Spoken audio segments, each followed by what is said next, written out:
ആകാശവാണി. നമസ്കാരം. വാർത്തകൾ വായിക്കുന്നത് സുധീൻ സൈനുദ്ദീൻ.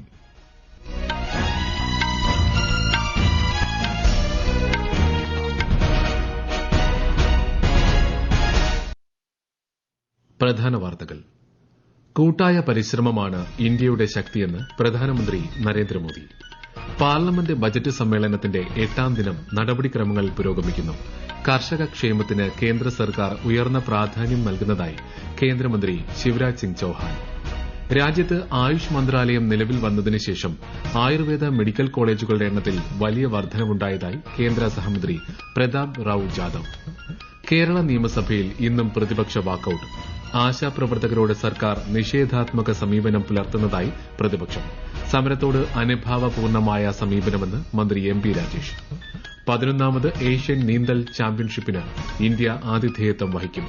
IPL 18ാം സീസണിന് നാളെ തുടക്കം. വാർത്തകൾ വിശദമായി. കൂട്ടായ പരിശ്രമമാണ് ഇന്ത്യയുടെ ഏറ്റവും വലിയ ശക്തിയെന്ന് പ്രധാനമന്ത്രി നരേന്ദ്രമോദി. വികസിത ഭാരതം കെട്ടിപ്പടുക്കുന്നതിനുള്ള ആദ്യപടിയായി ഗ്രാമങ്ങളെയാണ് വികസിപ്പിക്കേണ്ടതെന്നും പ്രധാനമന്ത്രി അഭിപ്രായപ്പെട്ടു. ഗുജറാത്തിലെ ഭർവാദ് സമാജുമായി ബന്ധപ്പെട്ട ബവലിയായി ഡാമിലെ പരിപാടിയെ വീഡിയോ സന്ദേശത്തിലൂടെ അഭിസംബോധന ചെയ്യുകയായിരുന്നു પ્રધાનમંત્રી. અને 25 વર્ષમાં વિકસિત ભારત બનાવીને જ રહેવું છે. ભારતને વિકસિત ભારત બનાવવાનું એનો પ્રથમ પડાવ મારી દ્રષ્ટિએ આપણા ગામડાઓને વિકસિત કરવા જોઈએ. આજે પ્રકૃતિ અને પશુધનની સેવા એ તો આપણો સહજ ધર્મ છે. ആധുനിക സമൂഹത്തെ കെട്ടിപ്പടുക്കുന്നതിൽ വിദ്യാഭ്യാസത്തിനുള്ള പ്രാധാന്യത്തെ അടിവരയിട്ട അദ്ദേഹം അക്കാദമിക് രംഗത്ത് മികവ് പുലർത്താൻ പെൺകുട്ടികളോട് ആഹ്വാനം ചെയ്തു. പാർലമെന്റ് ബജറ്റ് സമ്മേളനത്തിന്റെ 8ാം ദിനമായ ഇന്ന് സഭാ നടപടികൾ പുരോഗമിക്കുന്നു. വിവിധ സ്റ്റാൻഡിംഗ് കമ്മിറ്റികളുടെ സുപ്രധാന റിപ്പോർട്ടുകൾ ഇന്ന് സഭയുടെ മേശപ്പുറത്ത് വയ്ക്കും. വിവിധ മന്ത്രാലയങ്ങളുടെ ധനാഭ്യർത്ഥനയുമായി ബന്ധപ്പെട്ട വോട്ടെടുപ്പ് നടക്കുന്നതിനാൽ എല്ലാ അംഗങ്ങളും സഭയിൽ ഹാജരാകണമെന്ന് ബിജെപി എംപിമാർക്ക് വിപ്പ് നൽകിയിട്ടുണ്ട്. കർഷക ക്ഷേമത്തിന് കേന്ദ്ര സർക്കാർ ഏറെ പ്രാധാന്യം നൽകുന്നതായും കർഷക പ്രശ്നങ്ങൾ പാർലമെന്റിൽ ചർച്ച ചെയ്യാൻ സർക്കാർ തയ്യാറാണെന്നും കേന്ദ്രമന്ത്രി ശിവരാജ് സിംഗ് ചൌഹാൻ. പാർലമെന്റിന് പുറത്ത് മാധ്യമപ്രവർത്തകരോട് സംസാരിക്കുകയായിരുന്നു കേന്ദ്രമന്ത്രി. കാർഷിക മേഖലയുമായി ബന്ധപ്പെട്ടുള്ള ചർച്ചകളിൽ സഹകരിക്കണമെന്നും കർഷകരുടെ ക്ഷേമത്തിനായുള്ള പ്രവർത്തനങ്ങളുമായി മുന്നോട്ടു പോകാൻ ഇത് ആവശ്യമാണെന്നും ശ്രീ ചൌഹാൻ പ്രതിപക്ഷത്തോട് ആവശ്യപ്പെട്ടു. രാജ്യത്ത് ആയുഷ് മന്ത്രാലയം നിലവിൽ വന്നതിനുശേഷം ആയുർവേദ മെഡിക്കൽ കോളേജുകളുടെ എണ്ണത്തിൽ വലിയ വർധനവാണുണ്ടായതെന്ന് കേന്ദ്ര സഹമന്ത്രി പ്രതാപ് റാവു ജാദവ്. ഇതുമായി ബന്ധപ്പെട്ട് ചോദ്യോത്തരവേളയിൽ ലോക്സഭയിൽ മറുപടി നൽകുകയായിരുന്നു അദ്ദേഹം. आयुष मंत्रालय खुलने के बाद भारी मात्रा में आयुर्वेद कॉलेज में भी बढ़ोतरी हुई है. 2013-14 में आयुर्वेदिक सिर्फ 520 कॉलेज हमारे पूरे देश में थे. 2024-25 में उनकी संख्या 883, लगभग 60% की वृद्धि हुई. UG PG സീറ്റുകളുടെ എണ്ണത്തിലും കാര്യമായ ഉയർച്ച ഉണ്ടായതായി കേന്ദ്ര സഹമന്ത്രി പറഞ്ഞു. ബലാത്സംഗ ശ്രമവുമായി ബന്ധപ്പെട്ട അലഹാബാദ് ഹൈക്കോടതി ജഡ്ജിയുടെ പരാമർശം അനുചിതമെന്ന് കേന്ദ്ര വനിതാ ശിശു വികസന മന്ത്രി അന്നപൂർണ ദേവി. ഇത്തരം നിരീക്ഷണങ്ങൾ സമൂഹത്തിൽ തെറ്റായ സന്ദേശം നൽകുമെന്നും പാർലമെന്റിന് പുറത്ത് മാധ്യമങ്ങളോട് സംസാരിക്കവെ കേന്ദ്രമന്ത്രി അഭിപ്രായപ്പെട്ടു. ഏകീകൃത പെൻഷൻ പദ്ധതി UPS നടപ്പാക്കാനുള്ള ചട്ടങ്ങൾ pension fund regulatory and development authority വിജ്ഞാപനം ചെയ്തു. ദേശീയ പെൻഷൻ പദ്ധതി NPS-ന് കീഴിൽ വരുന്ന കേന്ദ്ര സർക്കാർ ജീവനക്കാർക്കായി ഈ വർഷം ജനുവരിയിലാണ് UPS വിജ്ഞാപനം ചെയ്തത്. അടുത്ത മാസം 1 മുതൽ പുതിയ ചട്ടങ്ങൾ പ്രാബല്യത്തിൽ വരും. ലോക്സഭാ മണ്ഡല പുനർനിർണയവുമായി ബന്ധപ്പെട്ട് തമിഴ്നാട് മുഖ്യമന്ത്രി MK സ്റ്റാലിന്റെ നേതൃത്വത്തിൽ നടക്കുന്ന യോഗത്തിൽ വിവിധ സംസ്ഥാനങ്ങളിൽ നിന്നുള്ള പ്രതിനിധികൾ പങ്കെടുക്കും. കേരളം, ആന്ധ്രാപ്രദേശ്, കർണാടക, തെലങ്കാന, ഒഡീഷ, പശ്ചിമബംഗാൾ എന്നീ സംസ്ഥാനങ്ങളിൽ നിന്നുള്ള വിവിധ രാഷ്ട്രീയ പ്രതിനിധികളും നേതാക്കളുമാണ് യോഗത്തിനെത്തുക. ഫെഡറലിസം, അതിർത്തി നിർണയ പ്രശ്നങ്ങൾ എന്നിവ സംബന്ധിച്ച വിഷയങ്ങൾ യോഗത്തിൽ ചർച്ച ചെയ്യും. 2030 നടക്കാനിരിക്കുന്ന കോമൺവെൽത്ത് ഗെയിംസിന് ആതിഥ്യമരുളാൻ താൽപര്യമറിയിച്ച് ഇന്ത്യ. ഗെയിംസിന് അഹമ്മദാബാദിൽ ആതിഥേയത്വം വഹിക്കാനുള്ള ബിഡ് ഇന്ത്യ സമർപ്പിച്ചിട്ടുണ്ട്. 2036 ഒളിമ്പിക് ഗെയിംസിന് ഉൾപ്പെടെ ആതിഥേയത്വം വഹിക്കാനുള്ള ഇന്ത്യൻ സ്വപ്നങ്ങളുടെ ആദ്യ ചുവടുവയ്പായാണ് ഇതിനെ കണക്കാക്കുന്നത്. ഈ വാർത്തകൾ ആകാശവാണിയിൽ നിന്ന്.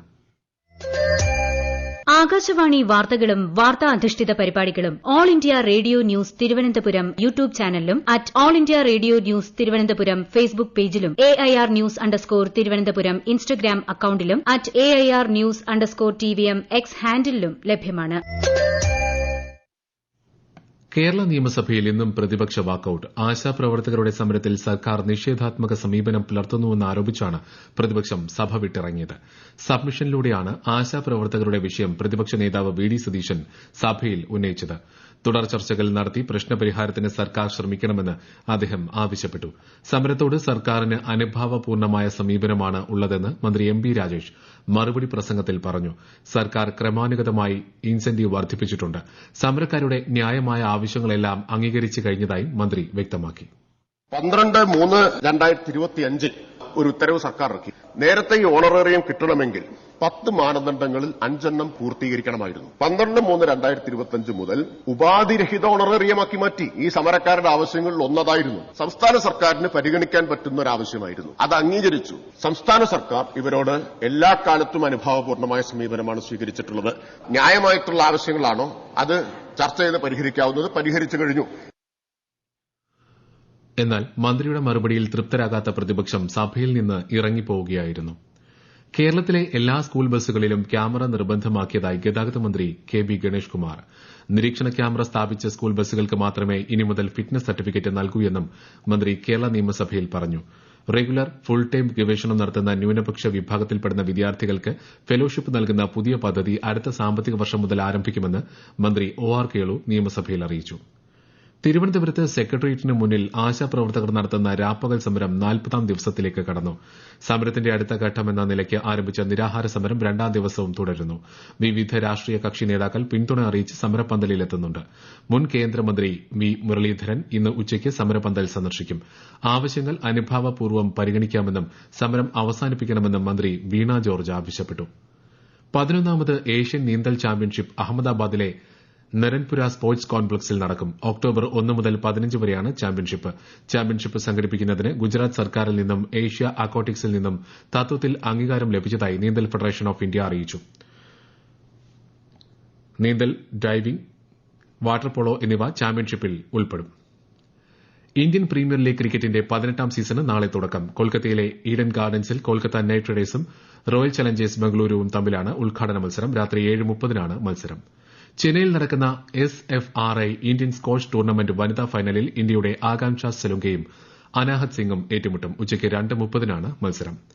കടുത്ത ചൂടും അൾട്രാ വയലറ്റ് രശ്മികളുടെ സാന്നിധ്യവും വർദ്ധിച്ചതോടെ കേരള ദുരന്ത നിവാരണ അതോറിറ്റി വിവിധ ജില്ലകളിൽ ഉയർന്ന താപനില മുന്നറിയിപ്പ് നൽകി. കൊല്ലം ജില്ലയിലെ അൾട്രാ വയലറ്റ് ഇൻഡെക്സ് ഇന്നലെ 11 ഉയർന്നതിനെ തുടർന്ന് ജില്ലയിൽ റെഡ് അലർട്ട് പ്രഖ്യാപിച്ചു. ഈ മാസം 24 വരെ കേരളത്തിൽ ഒറ്റപ്പെട്ട പ്രദേശങ്ങളിൽ മിന്നലോട് കൂടിയ മഴ ലഭിക്കാൻ സാധ്യതയുണ്ട്. World Wild Fund for Nature ഇന്ത്യയുടെ നേതൃത്വത്തിൽ ഭൌമ മണിക്കൂർ നാളെ ആചരിക്കും. രാത്രി 8:30 മുതൽ 9:30 വരെ വീടുകളിലും സ്ഥാപനങ്ങളിലും ആവശ്യമല്ലാത്ത വൈദ്യുതി വിളക്കുകൾ അണച്ചാണ് ദിനാചരണത്തിന്റെ ഭാഗമാകേണ്ടത്. എല്ലാ വർഷവും മാർച്ച് അവസാനത്തെ ശനിയാഴ്ചയായാണ് ഭൌമ മണിക്കൂർ ആചരിക്കുന്നത്.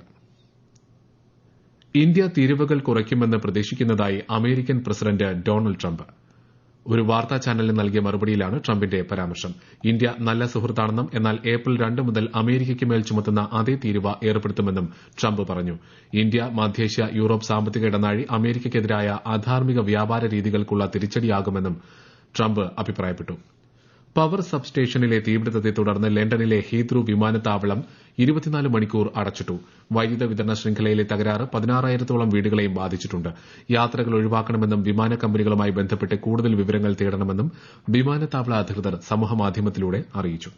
അതേസമയം വിമാനത്താവളത്തിലെ പ്രവർത്തനം താൽക്കാലികമായി നിർത്തിവച്ചതിനെ തുടർന്ന് സർവീസുകൾ തടസ്സപ്പെടുമെന്ന് എയർ ഇന്ത്യ അറിയിച്ചു. ഇസ്രായേലിലെ തെക്കൻ ടെൽ അവീവിൽ ഇന്ന് പുലർച്ചെയുണ്ടായ ബാലിസ്റ്റിക് മിസൈൽ ആക്രമണത്തിന്റെ ഉത്തരവാദിത്തം ഏറ്റെടുത്ത് യമനിലെ ഹൂതി വിഭാഗം. പലസ്തീൻ ജനതയെ പിന്തുണയ്ക്കുന്നതിനും ഗാസ മുനമ്പിൽ ഇസ്രായേൽ നടത്തുന്ന ആക്രമണങ്ങൾക്കുമുള്ള മറുപടിയാണിതെന്നും ഹൂതി സൈനിക വക്താവ് പറഞ്ഞു. പ്രധാന വാർത്തകൾ വീണ്ടും.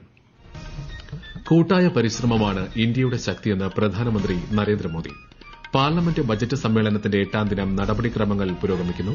കർഷക ക്ഷേമത്തിന് കേന്ദ്ര സർക്കാർ ഉയർന്ന പ്രാധാന്യം നൽകുന്നതായി കേന്ദ്രമന്ത്രി ശിവരാജ് സിംഗ് ചൌഹാൻ.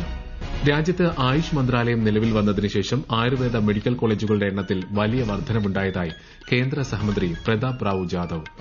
കേരള നിയമസഭയിൽ ഇന്നും പ്രതിപക്ഷ വാക്കൌട്ട്. ആശാപ്രവർത്തകരോട് സർക്കാർ നിഷേധാത്മക സമീപനം പുലർത്തുന്നതായി പ്രതിപക്ഷം. സമരത്തോട് അനുഭാവപൂർണമായ സമീപനമെന്ന് മന്ത്രി എം പി രാജേഷ്. 11ാമത് ഏഷ്യൻ നീന്തൽ ചാമ്പ്യൻഷിപ്പിന് ഇന്ത്യ ആതിഥേയത്വം വഹിക്കും. IPL 18ാം സീസണ് നാളെ തുടക്കം. വാർത്തകൾ കഴിഞ്ഞു. അടുത്ത വാർത്താ പ്രക്ഷേപണം വൈകുന്നേരം 6:30.